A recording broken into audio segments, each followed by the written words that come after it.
the reaction been like? How are you feeling? I feel awesome. It's been really, really good reaction. Kind of exactly what I was hoping for, really. I think people can kind of, the references are very clear. So people have just been kind of like, oh my God, this takes me back, like I think it's really tangible. Um, when you hear it sonically and the lyrics, and especially like the bit about the side fringes and Gaga and stuff, and like people in my world are like, oh my God, they love it. So I'm so stoked. Yes, I guess that's the reaction that you want. And Full Speed, it feels like a celebration of movement and momentum. So what was happening in your life when you wrote this track? Yeah, I mean, it really is quite literally what is happening to me right now. I was kind of, I wrote it in December, so it wasn't that wasn't that long ago. And it was kind of like one of the first writing sessions that I'd been set up with, where we hadn't worked together before. So yeah, working with Lucy for the first time was like incredible. They're amazing. So I just kind of all of the lyrics that were flying to me in my mood that day was just kind of like life is hurtling by so quick. And so the lyrics kind of yeah, and then we shared references about living like back as a teenager in like the 2000s and stuff, and how it feels to be living ourselves truthfully now. And then having that shared experience kind of is how the song came about. Yeah, and it's also about like charging your head without hesitation, which can be quite hard Hmm. sometimes. So is that a mindset like you've recently embraced, or was it something that was harder to do? Yeah, I think definitely recently I took a little break from releasing music for a while because it really freaks me out, basically. It's really vulnerable and yeah, it's like, there's lots of emotions in there. So I think now just you got to look forward. You got to keep your eyes on the prize and go as fast as you possibly can towards there and don't get distracted and just go full speed, baby, fully free. Absolutely. And you've built a career spanning music. So you've got a background obviously in DJing and performance as well, drag performance. So how do these Mm. different creative outlets influence one another? Oh, good question. I think it's really fun, especially bringing the drag persona into lyric writing and music because, some of the lines I'm like coming from the Queen, other lines I'm just, being my true bedroom self. So ha having that spectrum of perspective within one artist, I think is really interesting, and people are slowly getting, they're like, oh, okay, she's like, she can do this and that. She can do it all, baby. And so definitely also having the DJ aspect, I want to be able to play my tracks in the club and get them remixed and all that kind of stuff. So I think having all those different angles makes it pretty fun. And you grew up in rural New Zealand without much Yeah. queer representation in music. So how important is it for you now to be creating that safe space and visibility for other queer people? Oh, it's so important. I think it really is, when you're younger and when you're looking for inspiration or even just role models, if those people are there and accessible to you, like streaming services now is amazing. You can find artists so easily that you can relate to. And I never had someone that inspired me. Like obviously there was like the Spice Girls, and you know what I mean? I was like, I want to be Baby Spice. But like I think it drives me a lot, trying to be that representation for younger people that you can live however you want to live and be whoever you want to be and have an awesome time doing it. Yeah, and it's great that you get to take that to an international level as well, because this Pride Month, it sees you like in Los Angeles, it sees you in Amsterdam. So how does it now feel to, given what you just said, to now take that on an international stage as well? Oh, it's so fun. I mean, like here in LA, I just like every time I'm in the car, I like put my head out the window and I'm like playing Party in the USA, Miley Cyrus every time. And it's truly like living the dream. And every little step that you take to get to where you are today has led you there. And so all I can say is you just got to take the big leaps. You just got to go for it. And then you never know where you're going to end up. Like then you can be traveling the world during Pride Month like me. And it's amazing.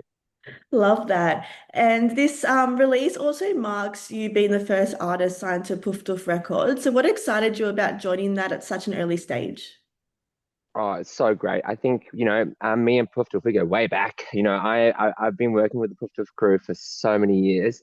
And so to have them at my back and their support from that team going like, yes, we love this music. Yes, we love the project. It kind of allows me to have, the people on your shoulders that are like pushing you upwards, and having that backing means that you can kind of focus more on what's next rather than like, how am I gonna put the song out? Like because you got to keep moving forward, as I keep saying. And so having Puffed Off Records there with me is like, it means that the support's right there and people can get a hold of it really easily at the clubs. And yeah, it's cool. So cool.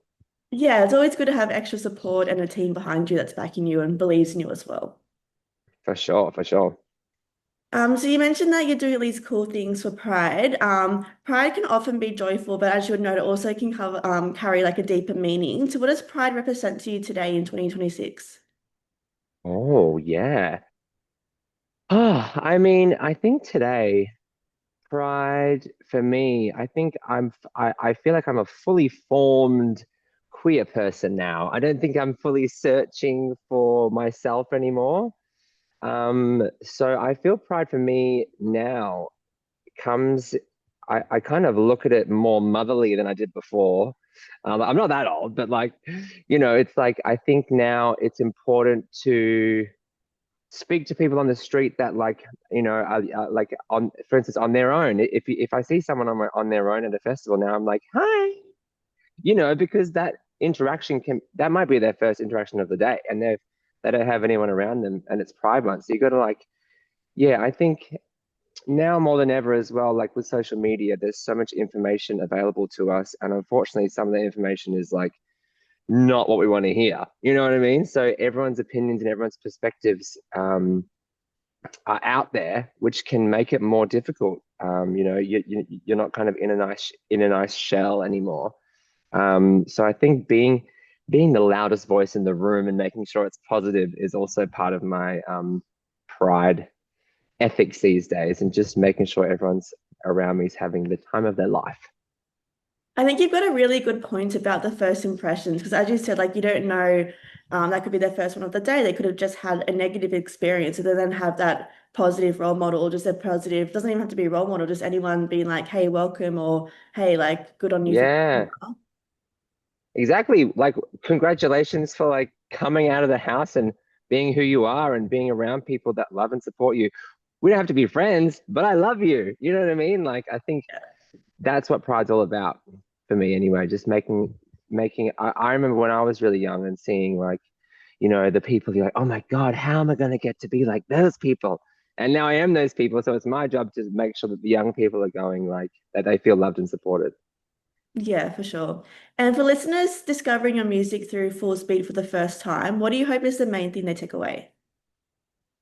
Oh, that I'm sickening, that I'm amazing. I think that it's important for people. Well, I hope that people can sense there's been a long journey for me to get to where I am now. And it has been it's like a roller coaster, baby. So I think if Full Speed's the first song that you're hearing from me, there's a really sweet journey to research there, and I've got songs in lots of different genres as well, and it's taken me a long time to kind of figure out where I feel like I fit sonically. And that might not be forever; it might just be for now. Um, but yeah, so if you listen to Full Speed for the first time, delve deeper. There's more sugary sweetness in there too. And lastly, so with international shows, you're going to be reaching like new audiences. So what's next for you when you do come back to Australia? What do you hope to do with this extra audience? Put on shows, baby. Give them what they want. Yeah, I never stop working and I never stop writing and creating. So I think every time I come back from LA specifically, LA has this sense of like everyone is like larger than life and it kind of brings you out of your shell. quite a lot, especially like I feel like if I'm around like maximalist people, then all of a sudden I become like, I'm like, oh my God, yeah, I can do anything.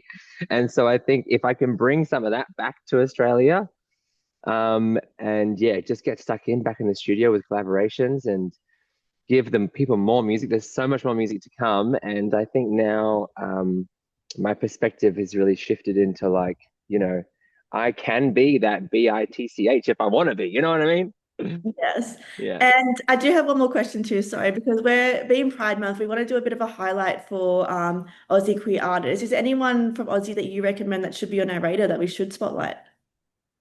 Oh, Aussie secret artists, Aussie secret artists. Oh, there's so many good ones. I mean, Robert Baxter's amazing. Shout out to Robert Baxter, love. I'm not sure queer, but Jacqueline is like some serious, serious business. I don't know if, but I mean, I hope they're queer, love queer people. Oh, what else? Who else? I've got so many names flying around me. I reckon, yeah, let's rock on with the Robbie Baxter. Love them. Yeah, absolutely. And was there anything that you wanted to let people know about this release or about anything else you're working on that we haven't chatted about today? Yeah, I mean, this single is the start of the next phase for me. So I've got so much coming up, lots of surprises to come, lots of touring to come. And so if you like this, then just you wait because there is some sweet stuff on the way, baby. Cool. Thank you so much for your time and all the best for your international adventures.